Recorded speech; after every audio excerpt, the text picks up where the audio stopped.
5월 3일 오늘 만나 성경 말씀은 민수기 22장 1, 12, 20절 말씀입니다. 이스라엘 자손이 길을 떠나 모압 평지에 진을 쳤다. 그곳은 요단강 건너 곧 여리고 맞은편이다. 하나님이 발람에게 말씀하셨다. 너는 그 사신들과 함께 가지 말아라. 이집트에서 나온 그 백성은 복을 받은 백성이니 저주하지도 말아라. 그날 밤에 하나님이 발람에게 오셔서 말씀하셨다. 이 사람들이 너를 부르러 왔으니 너는 일어나 그들과 함께 가거라. 그러나 내가 너에게 하는 말만 하도록 하여라. 아멘. 오늘 만나로 만나주시는 하나님을 기대합니다. 오늘 함께 읽은 본문 1절에는 이스라엘 자손이 길을 떠나 모압 평지에 진을 쳤음을 기록하고 있습니다. 모압 평지는 요단강 건너편 북동쪽에 있는 넓은 평원입니다. 이곳에 진영을 쳤다는 말은 이스라엘의 광야 여행이 마지막 단계에 접어들었다는 뜻입니다. 이스라엘 광야 여행은 마지막까지 모두 하나님이 일하시고 하나님이 인도하셨음을 인정하게 하는 사건으로 가득함을 오늘 본문에서도 발견하게 됩니다. 이스라엘이 모압 평지에 진영을 펼쳤다는 소식을 들은 모압의 왕 발락은 자신만의 방식으로 이스라엘을 대적하고자 합니다. 그것은 오늘 본문에 등장하고 있는 부돌에 살고 있는 발람을 불러 그에게 이스라엘을 저주하게 하였던 것입니다. 당시 부돌에 살고 있는 발람은 누구든지 복을 빌면 복을 받고 저주하면 저주를 받게 되는 영향력이 있는 사람이었습니다. 그래서 모압 왕 발락은 발람으로 하여금 지금 진을 치고 있는 이스라엘을 저주하여 이들을 대적하고자 하였던 것입니다. 그러나 실제 그가 대적한 것이 이 이스라엘이 아니라 여호와 하나님이심을 모압 왕 발락은 알지 못하였습니다. 모압 왕 발락은 발람에게 모압과 미디안의 장로들로 구성된 사신단을 보내서 이스라엘을 저주해달라고 청합니다. 이를 들은 부돌 사람 발람은 그날 밤 하나님의 음성을 듣습니다.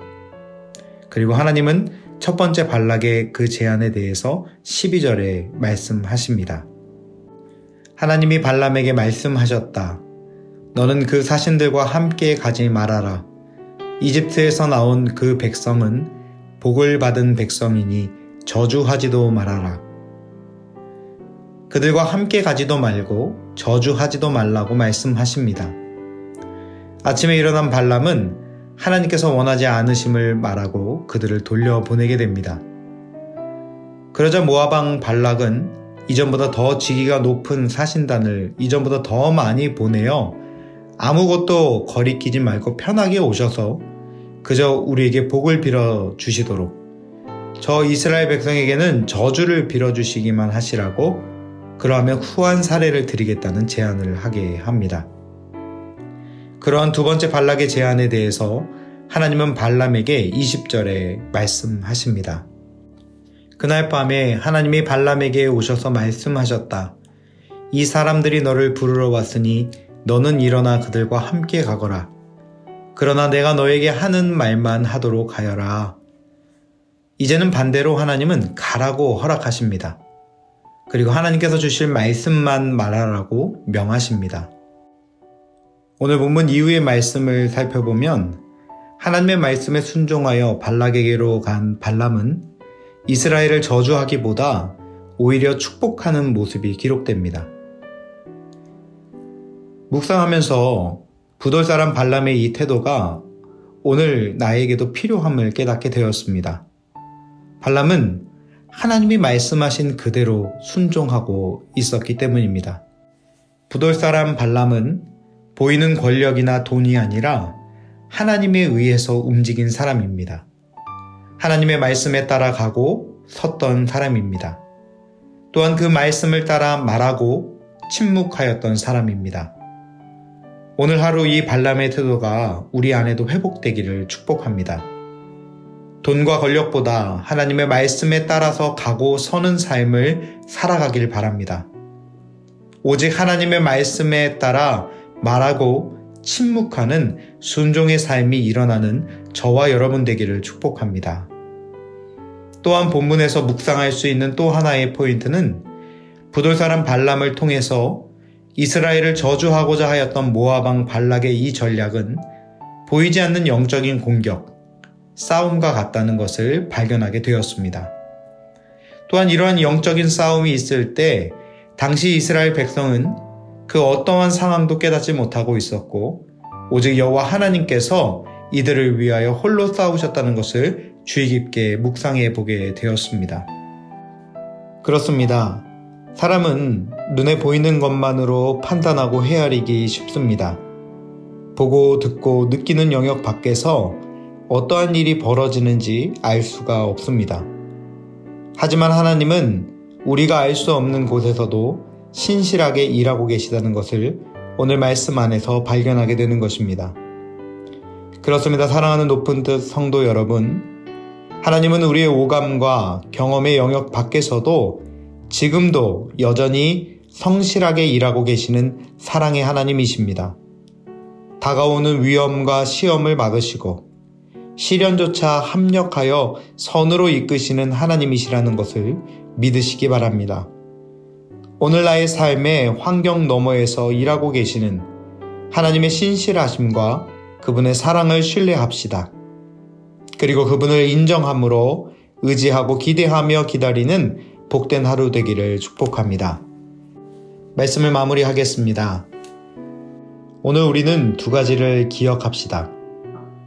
부돌사람 발람과 같이 하나님이 가라 하실 때 가고 서라 하실 때 서며 말하라 하실 때 외칠 수 있는 순종이 있기를 간구하는 저와 여러분 되기를 바랍니다. 또한 우리의 오감과 경험을 넘어 지금도 여전히 신실하게 일하고 계시는 하나님을 신뢰함으로 하나님의 뜻이 이 땅 가운데 이루어지는 그날까지 믿음의 선한 싸움을 끝까지 싸워 나가는 저와 여러분 되기를 주님의 이름으로 축복합니다. 기도하겠습니다. 하나님, 우리에게 오늘 부돌사람 발람의 태도가 회복되기를 원합니다. 돈과 권력 앞에서 눈과 귀가 어두워 하나님의 음성을 듣지 못하고 하나님의 역사를 발견하지 못하는 어리석음이 없도록 우리에게 은혜를 더하여 주옵시고 우리의 경험과 이성과 오감을 넘어 우리를 위해 친히 싸우고 계시는 지금도 살아 역사하고 계시는 하나님을 신뢰함으로 믿음을 가지고 오늘 하루를 살아내는 주님의 자녀가 되게 하여 주옵소서. 예수님의 이름으로 기도하옵나이다. 아멘. 이제 두 가지 제목으로 함께 기도하겠습니다. 먼저는 오늘 어떠한 상황과 환경 속에서도 내게 말씀하시는 하나님의 말씀을 들으며 온전히 순종할 수 있는 믿음을 더하여 주옵소서 기도하겠습니다. 두 번째는 우리 다음 세대와 광성학원이 작은 신음에도 응답하시고 지금도 일하고 계시는 하나님의 신실하신 성품을 신뢰하게 하시고 믿음을 지키며 하나님의 역사를 나타내는 거룩한 통로가 되게 하옵소서. 이 제목으로 기도하신 후에 개인 기도하시겠습니다.